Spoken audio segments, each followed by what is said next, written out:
Vamos agora pra Majoto Yaju. E por algum bom motivo o Rafa tancou, porque eu achei intancável esse negócio. Por que tu viu isso? Quer dizer, no começo, introduz aqui que essa coisa esquisita aqui.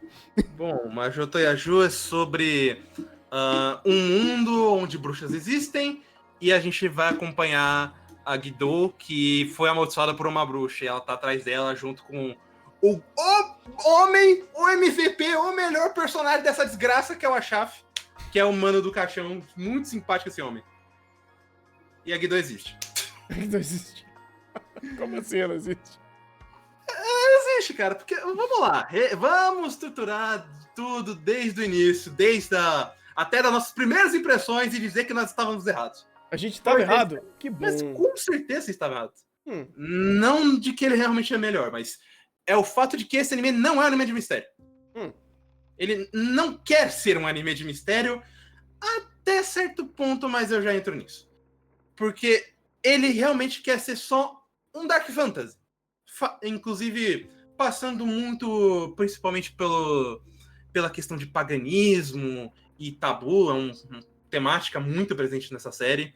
Então tem bastante tema pesado, tem necromancia, necrofilia, incesto e tudo mais que você possa imaginar que um Dark Fantasy queira trazer. Tirando estupro, felizmente isso não tem. Só que qual que é o negócio de Majoto Yaju? As ideias e, até certo ponto, algumas coisas que ele realmente traz de execução são de fato bacanas. Eu gosto muito, inclusive, como o Achaf é um excelente personagem para esse tipo de história, porque ele é muito sobre tudo. Então, ele traz uma visão mais detalhada para setar uma conversa que é difícil de se trazer de início. Então, quando ele traz, por exemplo, acho que é no segundo arco que tem uma conversa esquisita sobre incesto, e ele traz a base da conversa para começar a se pensar algumas coisas. E isso é interessante, ainda mais porque ele é muito bem dublado pelo Toshuki Morikawa. Então, traz uma classe até para o personagem que ajuda bastante no momento de diálogo dele.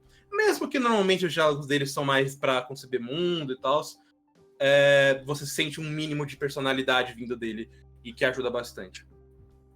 Infelizmente, isso não se traz para Guido. A Guido é um grande problema para mim, porque ela não tem nada de interessante fora o contexto do corpo dela, porque a maldição, ela basicamente tá em outro corpo, então o corpo original tá preso no caixão com a chave que sempre carrega. E qual que é a personalidade dela? Ela tá puta. O tempo todo ela tá puta. Meu Deus, essa mina não sai da TPM. E, assim, com a dinâmica do Achá fica melhor. Mas quando é ela sozinha, ela não traz nada de interessante, sinceramente. Ela sempre grita, é sempre repetindo a mesma coisa e não é interessante. Isso já me traz um certo alerta, porque quando a gente viu no primeiro episódio, ela só faz isso, beleza. Aí a história tá querendo trazer esses elementos pagãos e acho que tabu é a melhor palavra, justamente por ser coisas que não dá pra se conversar. E isso é interessante, porém aí começam os N problemas de produção dessa merda dessa série. Primeiramente, o diretor horroroso. Takayuki Hanama, você é péssimo, se aposenta. Faz tempo que você não consegue trazer um anime interessante, desde o remake de Orphan. Nossa, Orphan é pegado, cara. Pois é, e eu tô falando isso justamente que eu não conheço o trabalho dele, mas desde Orphan pra cá, eu não consigo falar uma obra realmente decente de direção que ele teve. A melhorzinha foi arte, e é arte. A questão de animação também super fraca, os storyboards são muito desengonçados, e pra série que tenta ambientar, pra estética que ele tenta ambientar, até pra algumas conversas que eles tentam trazer uma arte diferente às vezes, não dá pra esse storyboard vagabundo. Você precisa de um negócio um pouco mais criativo e ele não tem. A trilha sonora é ok, eu acho que é porque eu não tenho lembranças de bons encaixes, então eu não sei até que ponto é a trilha que não tem muitas faixas boas, ou se é simplesmente a direção de áudio sendo uma porcaria. Mas aí a gente vai pros problemas de história, porque eu diria que, sei lá, uns 70, 80% de fato, a direção é muito ruim. Mas o texto, ele tem uma mania de encarnar a definição do brocha. Porque ele, o tempo todo, está numa construção interessante, está numa crescente, e quando vai entregar, ele só joga tudo de qualquer jeito. O segundo arco, inclusive, eu acho que é o melhor exemplo disso, porque é um arco muito interessante e que traz até uma temática de mistério em certo ponto. Porque eles estão atrás de uma bruxa assassina, ou talvez um assassino imitando elementos de bruxa. Inclusive o world build desse negócio, cada vez mais que é contado, é bem interessante.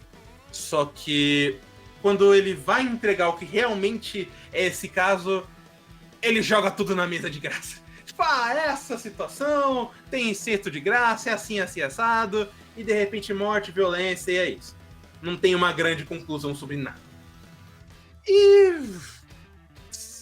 eu não sei também até que ponto isso é um problema de fato do original, porque eu lembro muito bem que, enquanto a gente estava fazendo as primeiras impressões, eu abri o primeiro capítulo do mangá, e só na primeira página eu notei como tá mal adaptado, porque a primeira página funciona muito como a ideia de vamos apresentar o mundo, porém quem está narrando são os personagens, então ao mesmo tempo que você vê o infodump, você tem a construção de relacionamento dos personagens e do que eles querem, e de como até eles como eles funcionam, então a Shafi fala de um jeito bem polido e tal.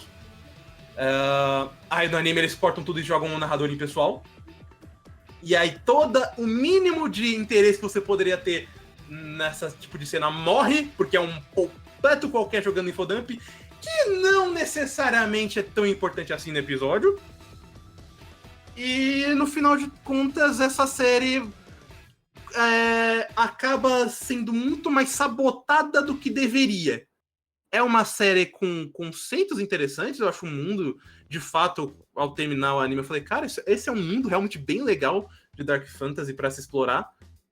Talvez o mangá entregue isso de uma maneira mais interessante, o Ashafa é um personagem bom, mas toda e qualquer tipo de liga é lastimável. Os personagens podem ter bons conceitos, mas não são tão memoráveis.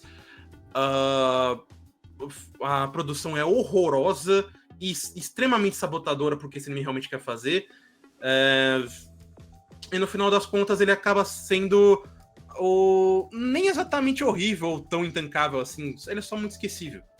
Era, inclusive, muito engraçado na minha quinta-feira quando eu tinha Braver, que eu tava hypadaço pra assistir todo episódio, e eu, quando eu terminava, falava, puta, mas é verdade, tem Majoto Yaju, né? Aí alguns episódios eu botava em 2x, porque realmente a direção era tão não que eu precisava terminar isso rápido, então eu só botava. Então é um anime realmente bem esquecível. Se se interessaram de alguma forma por isso, o mangá parece ser de fato mais interessante, mas o anime é bem dispensável. Eu fico aí com uma nota 4 pra ele. Porque não só ruim, ele não só incompetente, ele tem os seus pontos ruins. Obrigado, Takayuki Hanama. Você precisa se aposentar ou fazer um cursinho melhor de direção.